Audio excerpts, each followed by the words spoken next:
We mean to cancel the world you civilized people made. We will simply erase history from the time that machinery and weapons threatened more than they offered. And when you die, the last living reminder of hell will be gone. Kind of takes the fun out of being alive, doesn't it? I see dead people. Dead people. There will be no order, only chaos. Kind of takes the fun out of being alive, doesn't it? Only chaos. One pill makes you larger, and one pill makes you small, and the ones that mother gives you don't do anything at all. Go ask Alice when she's 10 feet small.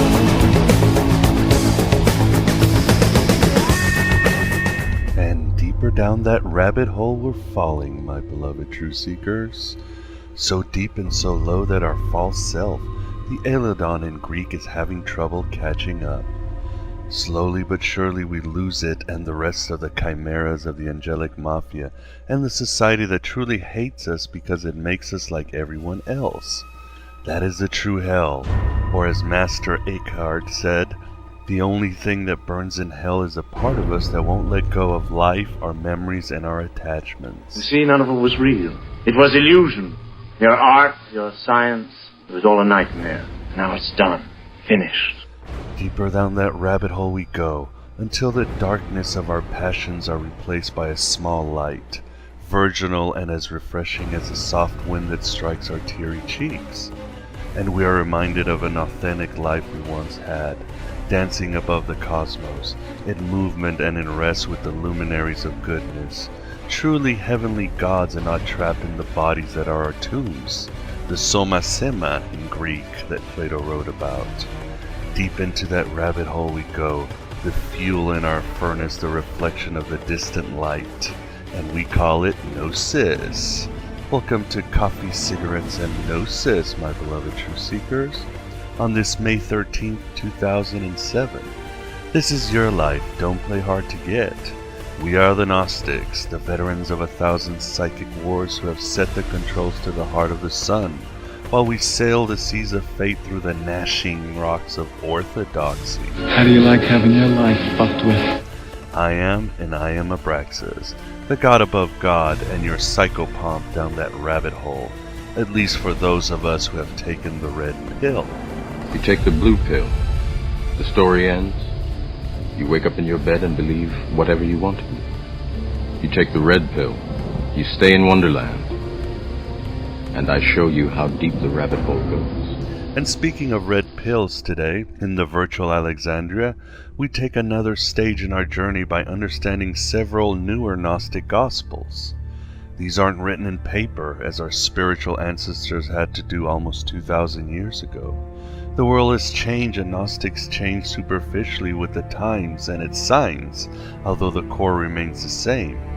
In other words, these Gospels have taken the form of film during the Gnostic revival that began with the Gnostic master C.G. Jung at the turn of last century. We have scratched on Gnostic films before with our interview with Jake Horsley, author of Matrix Warriors in Coffee, Cigarettes, and Gnosis, number 14, entitled The Matrix Revolution. But today we take a deeper yet more relaxed study of Gnostic film in a great conversation I had with Eric G. Wilson, author of Secret Cinema, Gnostic Vision in Film, The Spiritual History of Ice, Romanticism, Science, and the Imagination, and professor of English at Wake Forest University. We find many viewers leave him on all night for comfort. It was an exhaustive yet pleasant exchange with Eric, dealing with Gnostic film and its biology. You won't be sorry unless you're fond of Yaldabaoth, the abortion of Sophia, or maybe an Orthodox Buddhist who feels that all esoteric topics draw from the Awakened One. He plays his games, we play ours. Sorry, despite what many critics have said, such movies as The Matrix, Fight Club, Dark City, Donnie Darko, and Blade Runner are true Gnostic scripture that has flowed into another medium. Kinda like Philip K. Dick's plasmate from the Nag Hammadi library. That isn't a source of information, but is a kind of celestial virus that doesn't grant gnosis, but is gnosis in material form. I can do anything I want. And so can you. I think our interview covered all the bases except for a few. So let me be the god of the celluloid gaps today. You could trouble me for a warm glass of shut the hell up. One Gnostic movie we failed to mention was Total Recall, although you'll find it in Eric's book, Secret Cinema. Some of you may laugh, but remember it's based on a Philip K. Dick story, as well as Blade Runner and Minority Report. The motifs are there, counterfeit realities, the interaction and confusion between our real and false selves, and the various agents that not only keep us down but feed off our existence in some way or another.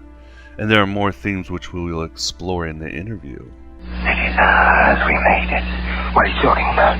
We fashioned this city on stolen memories. Different eras, different pasts, all rolled into one. Each night we revise it, refine it, in order to learn. Learn what? About you, Mr. Murdoch. You and your fellow inhabitants. What makes you human? Anywho, we talk but fail to mention a few of the newer Gnostic films. One subtle one is Instinct, with Anthony Hopkins and Cuba Gooding Jr., as Ophite in the Free Thought Media chat room brought to my attention one day. I agree with him once I watched it. The other is Neil Gaiman's children's movie Mirrormans, which I highly recommend if you have older brood. The Gnostic themes are indeed there, and I'm sure I'm missing a score of foreign films and art house movies. Anime films or series also touch the waters of Gnosticism, Evangelion Genesis being the most obvious one. Check it out sometime if your Netflix queue is a little empty and you've got some time to slaughter. Freaking idiot! Yet The Matrix remains the most visible and approachable Gnostic movie. End of story.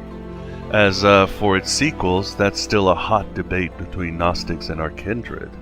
Who knows what side you're on, but there is neither a right or wrong side. It's what liberates you that matter, what changes you after you've entered the cold, dark world of the movie theater and lose yourself in myth, magic, and ephemeral independence. I'm a little concerned right now about your salvation and stuff. We also discussed television shows, but we both came up a little short. I'd like to add one of my favorite shows, the new Battlestar Galactica. Although Robert Price told me it deals with Islam, I'd like to think of the revamped Cylons as those who are trying, in a Kabbalistic method, to understand the cosmos and the illusions of logic coupled with their newborn mysticism, as well as their place in the cosmos and perhaps how to transcend it.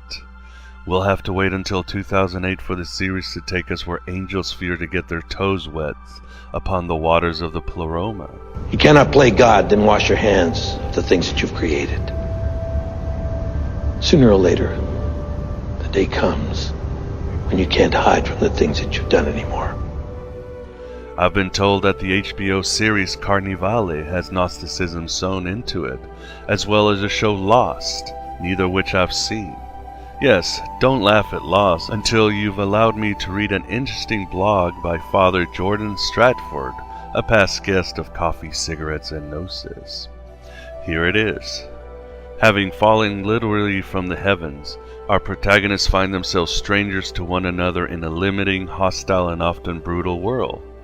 Themes of black and white prevail, as does the specific gematria of their prison. The island is monitored and manipulated by cruel and distant others, whose chief is an old nobody daddy character with a white beard, which turns out to be false, named Tom, the twin or doppelganger, not the original. The island bears the ruins of a bizarre colossus, magnificent yet misshapen. The theme of memory is played out via flashbacks, and identity and redemption weave throughout the story arcs. Probably just coincidence, right? No, seems pretty Gnostic to me. You're a very bad man! So as you can see, my beloved True Seekers, Gnosticism is filtering into the pop psyche of our postmodern world. It's just not in the form of a static Bible and their bad movies. We will not live by your commandments. We're free. There is no freedom without the law. These are dynamic stories where the facts and the actors have changed, but the story, the core, remains the same. I've just given you a brook. Now Eric will wash away your senses with his ocean of sapience. Deeper into that rabbit hole we go, just a little deeper, through the heavens of the archons until we can almost grasp the self-actuality of the pleroma, the fullness of the divine. Or maybe we're just in a movie and don't really know it. Why not? Reality is never what it seems. On to the interview.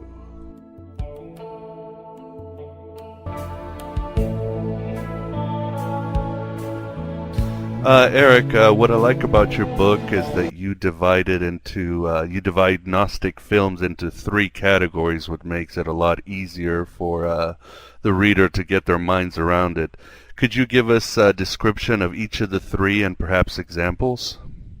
Absolutely, yes. The first category is Gnosticism proper, and in that section I focus on films that deal in particular with relationships between appearance and reality. A good example of a film that falls into that category would be The Matrix. This film features a realm of illusion concocted by machines. Into this realm comes a figure that we would normally associate with the Gnostic savior, Neo, who enters into that realm and tries to liberate people from illusion back into truth. Second category I use is Kabbalah. My sense is that Kabbalah really grows out of Gnosticism. I get this idea from the great scholar of Kabbalah, Gershom Scholem, who maintains that the Gnostic idea of the pleroma and also the Gnostic idea of the anthropos, or the ideal human being, really informs a lot of Kabbalistic notions, in particular the notion of the golem, the idea that one can create a human out of clay. One trend in Kabbalistic thought is that this golem is a new Adam, an Adam unfallen. Of course, there's another tradition that features the golem as a kind of killing machine that kills Gentiles that are trying to persecute the Jews. But in any case, in my Kabbalistic section, I'm very interested in films that feature artificial human beings that somehow approach human perfection that is like Adam in the Garden of Eden before he actually falls. And a perfect film for exemplifying this would be the Blade Runner, in which the Nexus 6 humanoids are actually more human than the people who made them. You think of Roy Batty, the Rutger Hauer character, how he truly is a Kabbalistic anthropos. He has searing intellect, deep heart, and ultimately makes the humans around him seem rather mechanistic by comparison. The third and final category is alchemy. Eric, hold on. Yeah, I just wanted to mention, you have a very good eye, especially when you, which I didn't know, is there's a possibility that Deckard might have been, we don't really know at the end, but he might have been a replicant himself, and how you get the name Deckard means Descartes. Absolutely. So you have a very good eye for films. I'm fully convinced that final scene where the police officer, played by Olmos, leaves the origami unicorn on the walkway outside of Deckard's apartment suggests that the police actually know that Deckard is a replicant. You recall earlier in the film when he's playing the piano, looking at all his various photographs featuring his own memories, a unicorn. He has a vision of a unicorn, a kind of dream of a unicorn. So, does the unicorn stand for something? Is it a symbol of something? Well, the unicorn traditionally has been a symbol that the idea of one horn instead of two would suggest unity and diversity and unity. We can think of the caduceus in this regard. So the unicorn is really a symbol of the coincidentia oppositorum, or the coincidence of opposites, the unification of opposites. So one can put a more positive spin on this and think of Deckard as, after his confrontation with Roy Batty, becoming a kind of anthropos himself and reconciling human and machine, fate and freedom, spirit and matter. And, that's a positive read. Yeah, because, of course, as you all know, the film ends rather ambiguously. Right, you're talking about the director's cut. I'm talking about the director's cut. Yeah, not the one where they ripped off The Shining at the end. Not the one where they ripped off The Shining and put the noir voiceover in with, and that early release doesn't really work for me. Okay, so what's the third type of Gnostic film? Well, I call the third type of Gnostic film the alchemical film. I follow Jung here, who in Memories, Dreams, and Reflections says that there's really a kind of secret tradition running through Western thought. It runs from Gnosticism through alchemy up through depth psychology. He maintains that alchemy is a more scientific, materialized form of Gnosticism, that ultimately the alchemist is after the same thing as the Gnostic, but doesn't get there by transcending matter, but gets there by going through matter, as it were, and finding spirit within matter. The alchemical film is really interested in relationships between stasis and motion, permanence and change, the idea that we can somehow be transformed from a material state to a spiritual state by going down into chaos, by dying to oneself and then gaining a new self in its place. And a perfect example of this kind of film would be the Jim Jarmusch film Dead Man, in which we see an accountant aptly named William Blake traveling out west to seek his fortune. And there he receives a gunshot wound and actually becomes a killer on the loose. He dies to his old self, that old Eastern urban accountant self, and becomes a kind of Zen killer in the course of the film, and finds a sort of enlightenment. The last scene of the film shows him in a canoe approaching his physical death, floating out into the great sea, the great abyss, which suggests that he will be kind of transformed into a spiritual state. So those are the three categories, and those are three rather illustrative films that show what I'm trying to do with those categories. Yeah, I actually rented a lot of movies because of your book. I actually did see Dead Man, and it was that was a very thick film. Could you give the listeners maybe an easier film for alchemical? Because a lot of people might not go through the whole film. Well, they would probably be wise to do so. I think the most popular example of the alchemical film would be Blue Velvet. The alchemical process, as many of you probably know, is in the Middle Ages and Renaissance, was broken down into three processes: Nigredo, the black stage; Albedo, the white stage; or Rubedo, the red stage. The idea was that one could boil the substance down into its constitutive parts would be to return it to chaos or blackness or night, and then after a while, the substance would coagulate into a kind of white crust, and that would be a kind of transformative position between matter and spirit. And then finally, the substance would transform into a red substance, and that would be the gold or the philosopher's stone. Well, the Blue Velvet shows Jeffrey Beaumont, played by Kyle MacLachlan, a young man who's literally broken down into a kind of primal chaos. The evil force in that film, named Frank Booth, played utterly memorably by Dennis Hopper. Oh yeah. Becomes a force that rips Jeffrey out of his innocence, his kind of narrow-minded, superficial world, into a dark, seamy underbelly where you can't tell the difference between one thing and another, a kind of chaos. But out of that chaos, Jeffrey Beaumont emerges into a mature, sensitive, thoughtful person. He never would have achieved that had he not entered into that darkness. But of course, Blue Velvet has an ironic end. By the time we get to the end of that film, we fear that Jeffrey has returned back to the very beginning and is behaving just like his father by the end of the film. So the film Blue Velvet, like many of the films I talk about, is a very ambiguous film, and perhaps that's something I should talk about here. My sense is that all these Gnostic films I'm talking about, be they Gnosticism proper, Kabbalah, or alchemy, are irreducibly ambiguous, and that's the key point in my book. My sense is that these films occupy two positions at once. On the one hand, they are trying to explore spiritual messages, trying to understand the relationship between spirit and matter, fate and freedom, transformation and stasis, and ultimately trying to free up our souls from attachment to illusion. But at the same time, these films are illusions. They are commodities generated by a culture industry to be consumed to make money. So the films are in a kind of double bind, right? On the one hand, they say, deny all matter, seek to free yourself from illusion. On the other hand, they say, embrace all matter and consume these illusions we're making for you.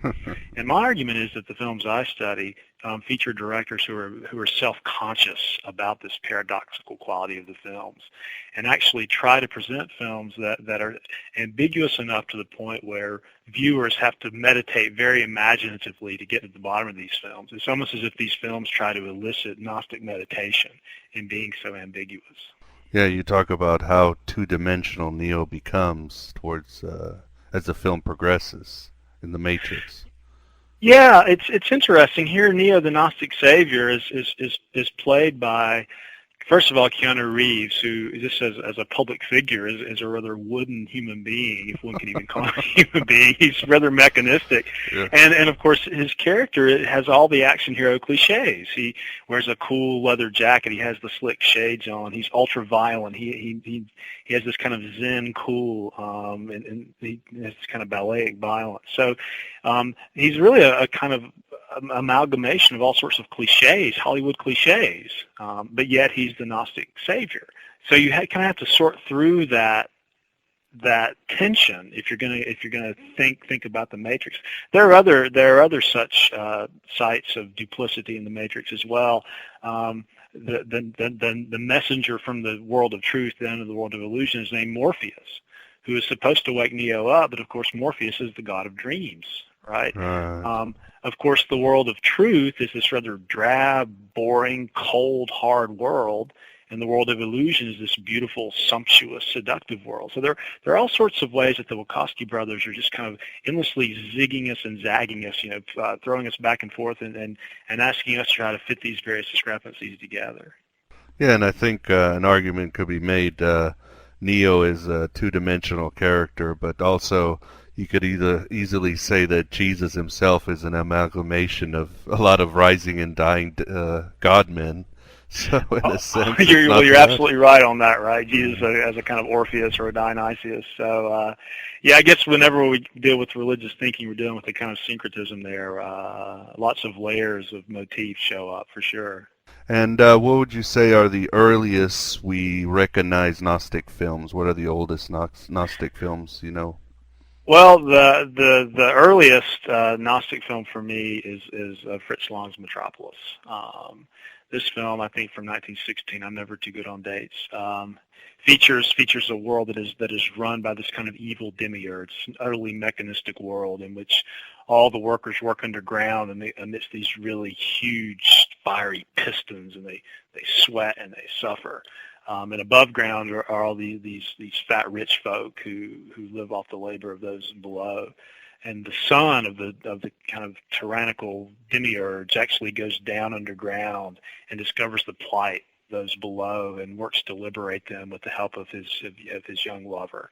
That's a really interesting early version of the Gnostic film, and actually it's of course an early version of a film like Blade Runner, or even a film like Dark City or 13th Floor or Pleasantville, or even Ed TV or Vanilla Sky, all these films that are really interested in how machines have taken over consciousness, and that becomes a way of becoming attached to matter. And of course, there's a need for someone to awaken people to their attachment to the machine, and so they can free themselves from that. An early example of a Kabbalistic film featuring possibly the golem as a superior human being would be James Whale's 1931 film Frankenstein, in which in some ways we see the monster showing more human heart, more desire to connect with others than his maker, who is rather mechanistic in his narrow-minded vision of science. And an early alchemical film is one that I actually have not seen because it's not available anymore. But there's a film from 1916 by this director named Rippert called The Homunculus, which I'm just that's perfect. Seeing. Right, but I haven't seen that. But in most of those early films, there isn't that kind of intertextual, self-conscious ambiguity that show up in these Gnostic films that I'm talking about. And there's not that sense that these films are meant to be massive Hollywood blockbusters, while at the same time meant to be purveyors of this kind of elite arcane knowledge at the same time. And Eric, correct me if I'm wrong, but isn't the original Frankenstein? He really wasn't a monster. He was a handsome guy. Well, and you mean the novel in Mary Shelley's Yeah. novel? Well, actually, he was rather monstrous. Victor, the creator, Victor Frankenstein, was a handsome guy, a rather angelic intellectual, but he hated death, and he wanted to overcome death. So to do this, he created this massive amalgamation of body parts. He didn't even notice it was monstrous till it actually came to life, but it was a rather monstrous being. Another thing I like about your book is how you correlate certain films with the Gnostic fathers, and don't worry about talking about it. Like I said, our audience does know their Gnosticism. Can you give us a couple of examples of tying in Gnostic films to Gnostic fathers? I'll be happy to. In my section on Gnosticism proper, the first section of the book, I locate three strains in early Gnosticism. I talk about the Manichaean strain, which in my mind is in some ways the least interesting strain because it is rather simplistically dualistic. But ultimately it features what I call a great kind of dramatic thrust. An example of the Manichaean film would be The Truman Show, in which basically we see this rather crude distinction between the world of appearance and the world of reality. And we see this character Truman valiantly struggling against the various subterfuges of the demiurge, trying to fight through the evil and the darkness of matter, and ultimately, after a very violent struggle, he literally breaks out of the illusory world of the demiurge, played by Ed Harris. Another more subtle Gnostic strain from the early days would be the Valentinian strain, and I suggest this is a psychological Gnosticism. If you remember in the Gospel of Truth from Valentinus, the idea is that what made matter was a psychological error. Right.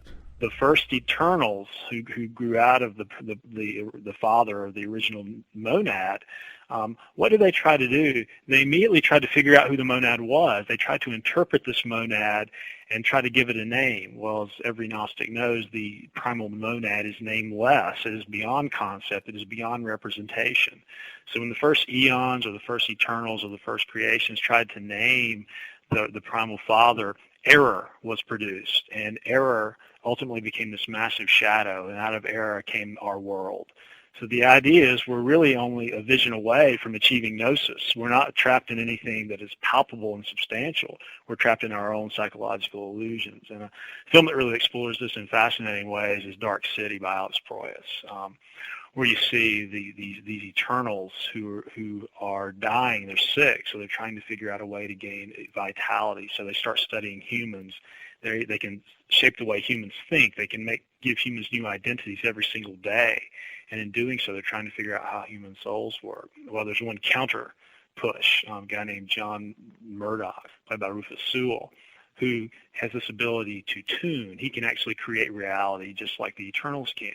But the interesting thing about the reality he creates is not a stifling reality. It's an open, capacious reality filled with sunlight and water.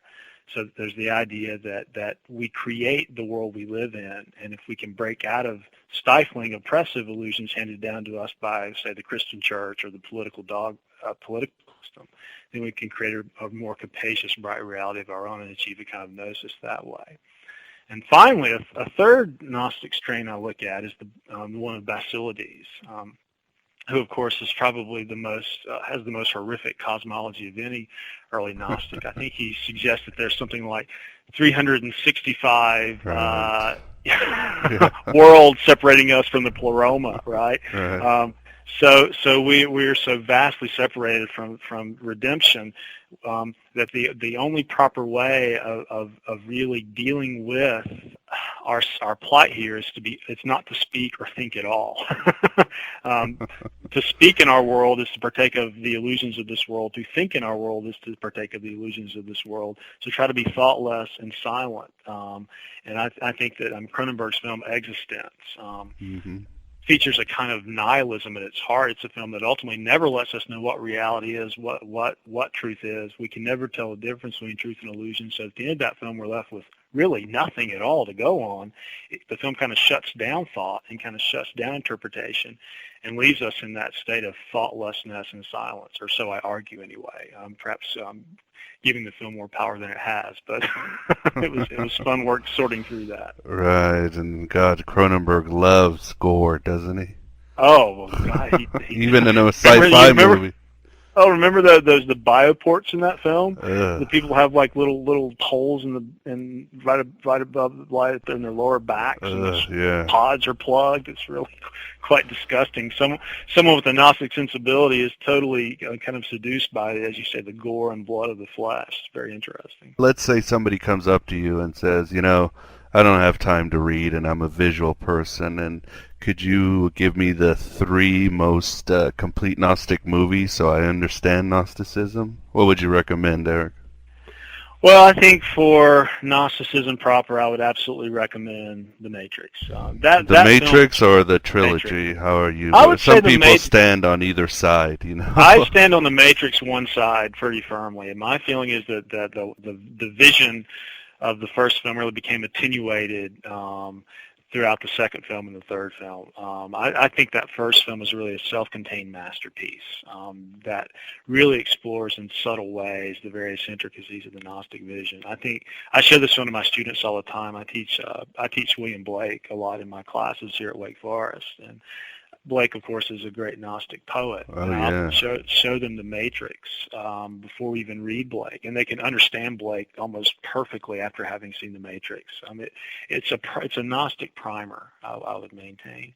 I think the most consummate Kabbalistic film would be Blade Runner, and that film really asks us to think about machines in a different way, and asks us to think about the possibility that humanity has nothing to do with having a heart and a mind, but humanity has everything to do with how something behaves and how something functions. So if a machine can function in a way that shows greater humanity than a human, then that machine is in some real way a human being, and may actually be more perfect, as maybe a kind of realization of human potential instead of a violation of natural law.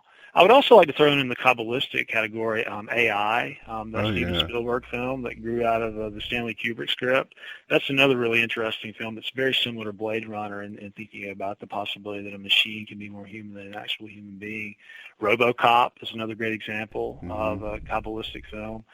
And then this really quirky comedy that came out with John Malkovich in it in the 80s called Making Mr. Right. It's a Kabbalistic comedy, as I say. And ultimately, I wonder why there aren't more comedies made about these Kabbalistic motifs. So I'm actually throwing out quite a few examples now. And while I'm at it, why don't I just throw out a few more examples of Gnostic films? I think I did mention, in addition to Dark City, I would suggest Pleasantville, 13th Floor, Ed TV, Vanilla Sky. All these are films that deal with virtual reality. I want to return to virtual reality in just a little bit. Sure. And then finally, some consummate alchemical films. In addition to Blue Velvet, I would say Altered States, that great William Hurt film of the 80s. Where you literally see a man soaking in this kind of suspension tank, and there he achieves a kind of transformation. He becomes an alchemical element who is literally broken down to be reconstituted in different forms. And actually, for me, the most interesting alchemical film, one that probably most people are embarrassed to say they like, is Excalibur, the John Borman film. I love that film. Well, I adore it. I just think it's one of the greatest films ever made. Oh, easily. People just can't believe I like it. But that is a great alchemical film where you actually see the Merlin figure enter down into the caverns of the castle and there find the breath of the dragon, which is the kind of force of chaos out of which all these pristine orders like Camelot finally emerge. And the film really is about the rise of a king and the death of the king and the possibility of the king being reborn again out of that death. But I wanted to return this idea of virtual reality. I'm sure your listeners are very much attuned to this, as I'm sure you are as well, and that is that our world of virtual reality, our world of the internet, is really causing, in my mind, a Gnostic revival. For the first, this seems counterintuitive, but at least in my mind, we're in the same kind of age that Plato was when he had to deal with the sophists, or that, say, Valentinus was when he had to deal with oppressive Christians. It seems like now, because of virtual reality, we're forced to ask serious epistemological questions. What is real? It's really hard to sort out the difference between truth and illusion now when everything's become digitized, computerized, mechanized. And I think all these films have in common that strain, that they're somehow interested in how recent developments in technology, recent developments in the digital age, bring these old epistemological questions to the forefront in really provocative and strong ways. And these films are on the cutting edge. They're the avant-garde in being willing to think through the various spiritual ramifications of the technological age. At least that's my sense of it. I could be wrong, but no, I think you got it. You got it. What I like to tell people when they ask me about Gnostic films, I say, well, just see what movie's based on a Philip K. Dick short story, and you've got it. Yes, he's the master, one of the masters. Well, you're absolutely right. Yeah, and of course that's another way of thinking about this. Well, I keep using Gnostic revival. Gnosticism doesn't need to have a revival. It's been around for centuries. In some form or another. But I think it's come more into the public eye because of films like The Matrix, and of course, as you say, because of the increasing popularity of Philip K. Dick. I saw in the New York Times yesterday that the Library of America has finally come out with an edition devoted to Philip K. Dick, which means he's finally hit the American literary mainstream. Oh, awesome! It's very exciting. Yeah.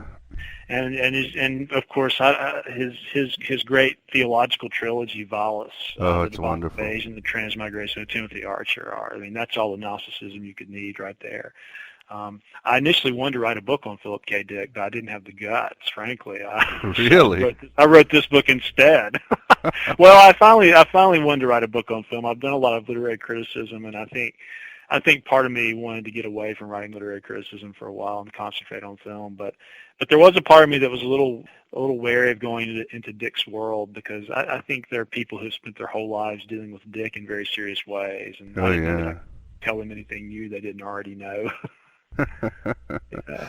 And here's a question I have. Why do even though Gnostic films, like you said, deal with virtual reality and they're so futuristic, at the same time they have this film noir texture, including glamorous bars where there's a sultry starlet singing, and like The Matrix, Dark City, 13th Floor, Blue Velvet. It always seems to go back to the 50s. Why is that? That's right. Well, in my book, actually, I'm fascinated by this point. I'm so glad you brought it up. I'm interested in what I call the Gothic elements of all these Gnostic films, and I put noir as a genre firmly in the Gothic tradition. The Gothic tradition grows out of early 19th century works that ultimately deal with obsession, haunting, trauma, violence, and always have to do with some kind of irreducible ambiguity. Is the ghost real or not? Is the monster real or not? And that's what noir in some ways is all about. It's when we're thrown into the noir world, we're thrown into a kind of seedy, dark, crime-ridden world where we don't know whom to trust. We can't tell who our friends are, who our foes are. So there's something kind of irreducibly ambiguous about the greatest noir films. And so not only does the noir convention add atmosphere to these films, but also it kind of focuses on this idea that in the world of appearances, we're always in epistemological crisis of one kind or another. Mm-hmm. I mean, I make the argument to my students that the very first noir piece is Hamlet. The kind of dark prince in this kind of weird urban environment, Elsinore, where he doesn't know whom to trust, what's up, what's down, who's friend, who is foe, and everybody's a little obsessed and neurotic in that film, in that play as well. Another movie which fascinates me, and obviously it fascinates a lot of people because it has a really strong cult following, maybe as much as The Matrix, is Donnie Darko. What exactly makes this film so intriguing and Gnostic at the same time? Well, for me, the Gnostic element of Donnie Darko is the idea that there are alternative realities, that there is not one spatio-temporal continuum. There are many realities, many spatio-temporal continuums, and the Gnostic visionary played by Donnie Darko, Jake Gyllenhaal, understands this through his various visions of the rabbit named Frank. He comes to understand that there are different time sequences. So in one time sequence, he's killed by a plane engine falling out of the sky. In another time sequence, he is not. And in choosing the one in which he's not, he realizes that his girlfriend might be killed and his mom will be. And I can't remember exactly what happens to his mom, but I think his mom would be in very bad shape as well. Right. So he sacrifices himself and chooses the temporal continuum in which he's actually killed. So he kind of sacrifices himself like the Gnostic savior so that others might live. That's one way in which that. And he also brings gnosis to people. I think exactly. Well, that's when he dies, all these people suddenly awaken to what they've done. I forget the term. No, you're exactly right. I mean, by the end, the girlfriend is there, and she has a kind of new insight into herself, and she's at Donnie Darko's funeral, there with the mother, and she and the mother make eye contact with one another. And there's a real sense that they're becoming attuned to a kind of depth of experience or an alternative reality that they've never gained insight into before. And that all comes through Donnie Darko's vision and death. I love that film. I think it's a fantastic movie. I agree, and I highly recommend it, even though Patrick Swayze's in it. Well, this is a point I like to make. I mean, this film, too, is very much aware of itself as being a kind of film commodity while at the same time being a Gnostic picture. So Patrick Swayze shows up in it, who is just, he plays this sleazy kind of inspirational speaker. And, of course, he recalls all those terrible 80s films like Dirty Dancing. And then Catherine Ross is in it, who, of course, played in The Graduate. And she plays Donnie Darko's psychologist. So there's a sense in which these characters are being cast because of the cultural valence they have, which suggests that this film is a construct, that these are movie stars who carry with them certain cultural baggage, and they're cast in kind of witty ways based on that cultural baggage. So in my film, in my mind, the director is calling attention to the fact that this film is it is a fiction, it's a construct, it's not meant to be taken as reality. And in casting itself that way, it forces us to think about what movies really are. Here movies are fictions trying to be real. So any kind of Gnostic film puts us in this kind of epistemological situation where we're forced to think through relationships between appearance and reality in really complex, rich ways. Have you ever had a chance, you didn't mention in your book, and maybe you disagree with me, but have you ever watched Mulholland Drive? Well, funny you should say that. I have a book coming out in 2 weeks called The Strange World of David Lynch, Transcendental Irony from Eraserhead to Mulholland Drive, if I can get a plug in there. Please. It's coming out with Continuum Books in about 2 weeks. And I have a whole chapter on Mulholland Drive in that book. And had I wanted to include that in the Gnostic film book, I could have. Okay, good. In my mind, that's a consummate Gnostic film about how, and ultimately, to me, the film's about different kinds of dreams. There are some dreams, like the dreams of the kind of, remember Mr. Roke, the little tiny man with the big head, who's trying to control the entire Hollywood film industry? He's the kind of Gnostic demiurge there, the tyrant trying to control everyone. So he has a very shallow, narrow, selfish dream, as it were. But then there are the two women, Rita and Betty Elm, who together kind of construct this other dream world where they're trying to concoct this kind of grand mystery plot, and they end up in this beautiful place, the Club Silencio, which you'll remember, where we're told that everything is made up, and we get to see Rebecca Del Rio, played by Rebecca Del Rio, lip sync in Spanish. Roy Orbison's crying. Great moments in all cinematic history, in my opinion. And that ultimately tells us that everything is fabricated. There is nothing real. Everything is a dream, but not all dreams are created equally. Some dreams are superior to others because some dreams can liberate one into deeper experiences of life, and other dreams kind of shut down and foreclose deep experience and make one small and shriveled, like Mr. Roke, the evil demiurge in that film. Who would you say the cowboy represents? I've always had trouble with the cowboy.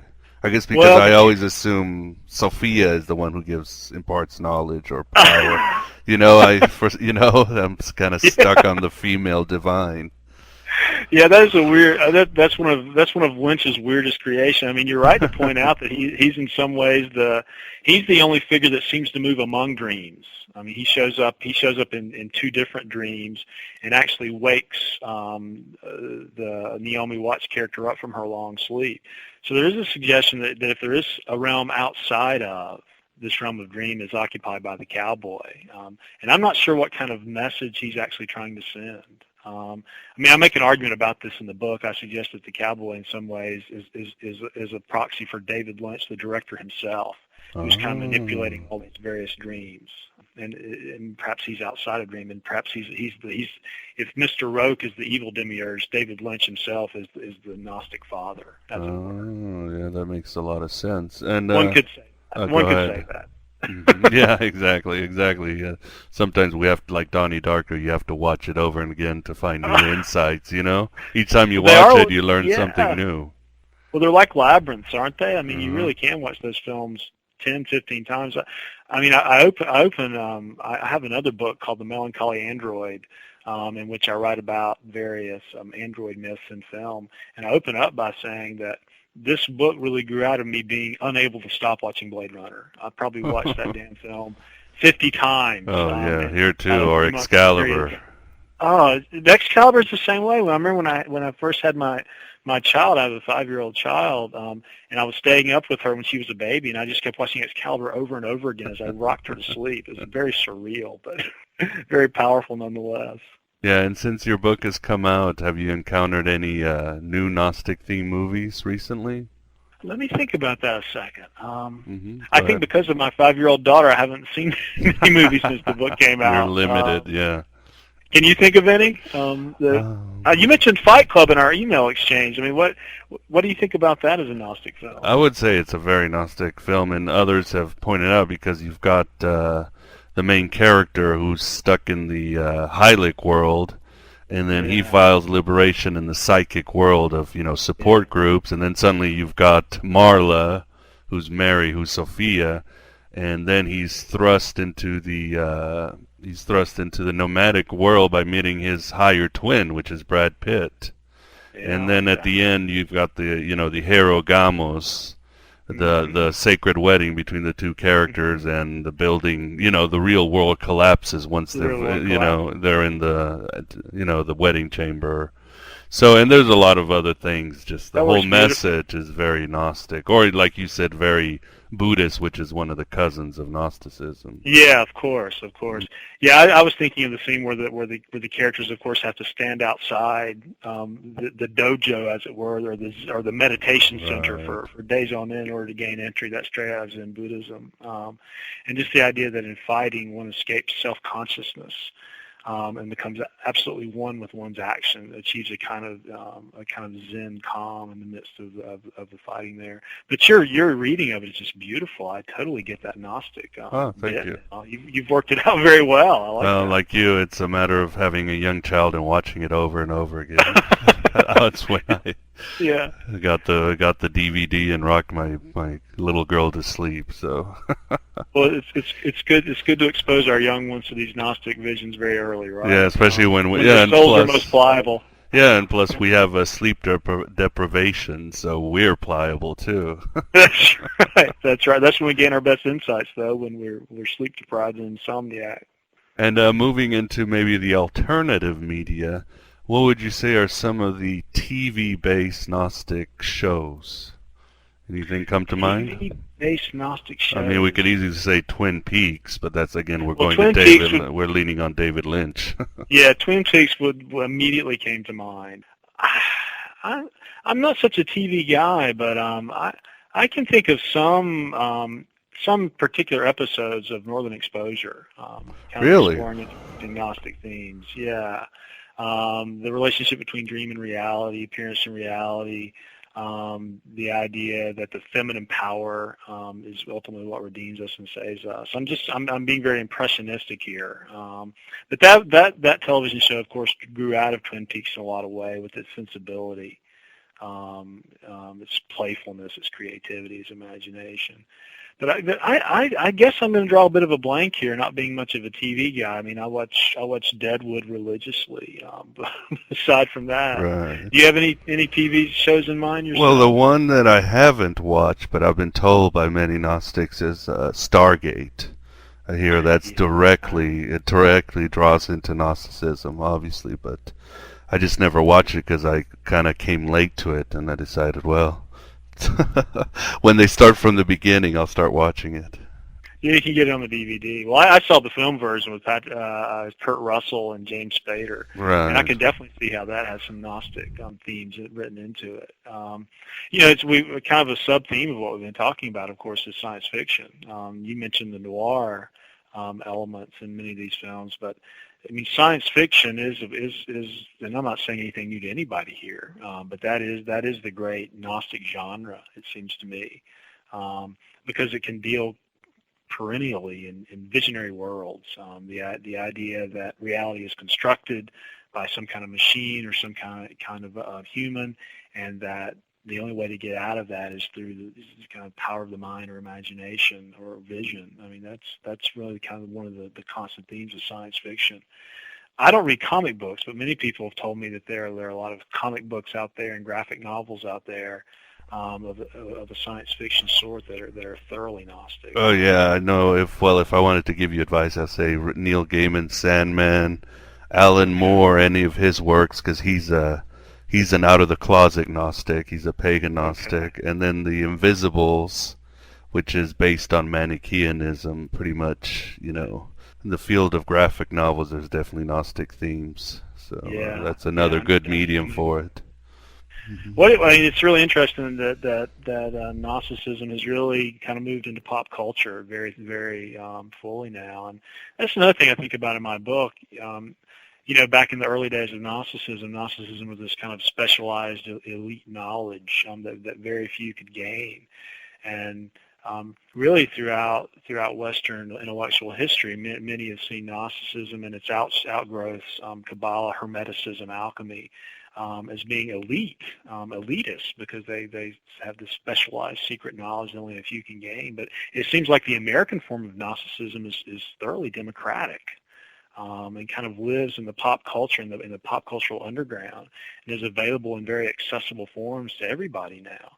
That's something I've been thinking about a lot, American Gnosticism as opposed to more historical Gnosticism.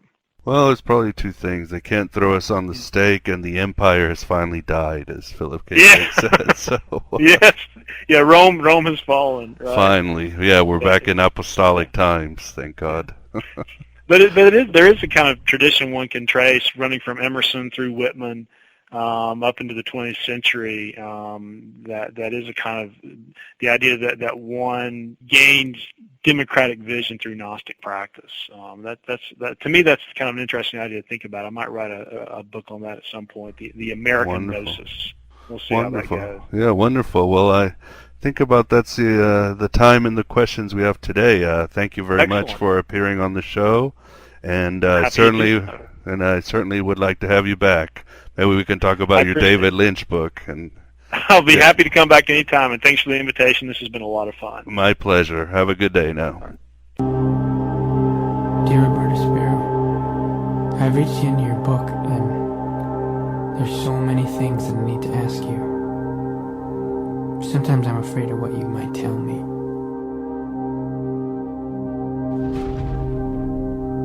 Sometimes I'm afraid that you'll tell me that this is not a work of fiction.